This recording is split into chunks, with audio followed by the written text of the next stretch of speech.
Support for this video was provided by Michael Tavallero with Core Real Estate Group, Indigo Tea Lounge, and Alaska Fast Cash. Welcome to this special edition of the Alaska Landmine. We're here in Ship Creek, outside of the Anchorage Municipal Election Headquarters, where the first vote-by-mail election will be conducted. Let's go ahead and take a look at how this is going to work. Morning. Hi. Barbara Jones. Carolyn. Hi. Hi. I want to thank you guys for letting me come over to election headquarters and film the process for the vote-by-mail. Our pleasure. This is the first vote-by-mail election conducted in Anchorage.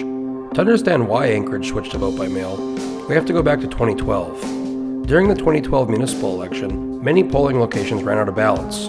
What ensued was chaotic. Confidence in the system was lost, the deputy municipal clerk was fired, and the municipal clerk resigned. Following the botched election, the Assembly decided to review how elections are conducted in Anchorage. In 2015, the Assembly voted to adopt vote-by-mail. This is the first year the change is taking place, and current municipal employees think it'll be a better process. We are anticipating an increase in voter turnout, and that's what it's all about. But for a lot of voters, it's about the process. Many landmine readers were curious about how exactly vote-by-mail will work. So when you get your ballot, you sign it, the envelope, and then fill out the ballot, put it in here, and you guys receive it, and this is the first stop. Right. From there, the envelopes are sorted by this machine, which determines if there are any issues with the envelope.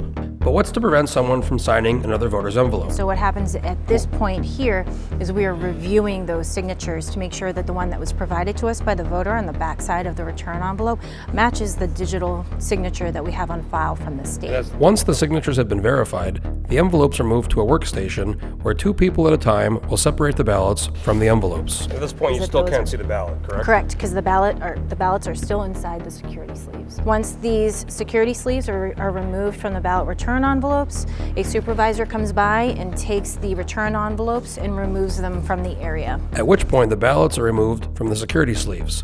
But it's important to note that during this process, no identifying information, there are no cell phones, there's no pens, no computers. And it's two people. Yep, absolutely. Before ballots are processed, they're moved to a secured area. Don't want to be inside that. Eventually, those ballots will be moved over to a separate area to begin tabulation. Prior to the April 3rd. April 3rd, you start putting them into the system. But the results aren't shared at that point. No, right? No, results are not shared at all until they are posted on the election website, approximately 8:30 or so election evening. The tabulation will be done with election workers feeding ballots into 3 high-speed scanners while a supervisor oversees. The supervisor has login access information to these computers. These tabulation machines are not connected to the internet.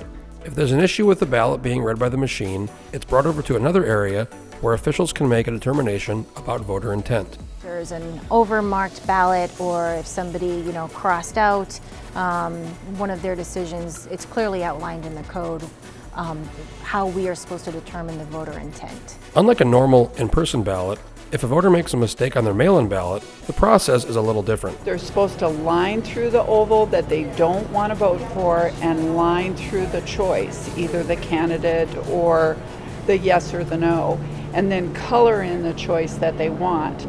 That typically would be an overvote, but that's specifically how we're asking voters to make corrections on the by-mail ballots. At that point, what happens to the ballots? We will have a runner on the opposite side of these tables here that will take the boxes of the processed ballots and take them over to the double doors where we have our vault. And that it is. Good luck on the vault. Landfield protected. The vault is where the tabulated ballots will remain until 30 days after the election, at which point they will be shredded.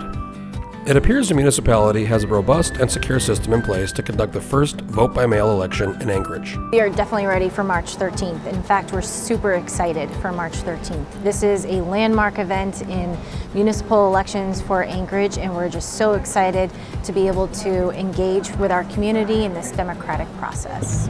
I want to thank you for joining us today. I want to thank the Anchorage Municipal staff for letting us come here and film. I hope this was informative. Don't forget, March 13th's ballots go out. Make sure to vote, folks. The 3 ways that you can return your ballot are by mailing it, which does require you to purchase a first-class stamp. Or to save postage, you can drop your ballot return envelope off at one of 12 secure drop boxes located around Anchorage. You can also bring your ballot to an accessible vote center. If you have any questions about vote by mail, you can go to the municipal website or give them a call at the number on the screen. Thanks again for joining us.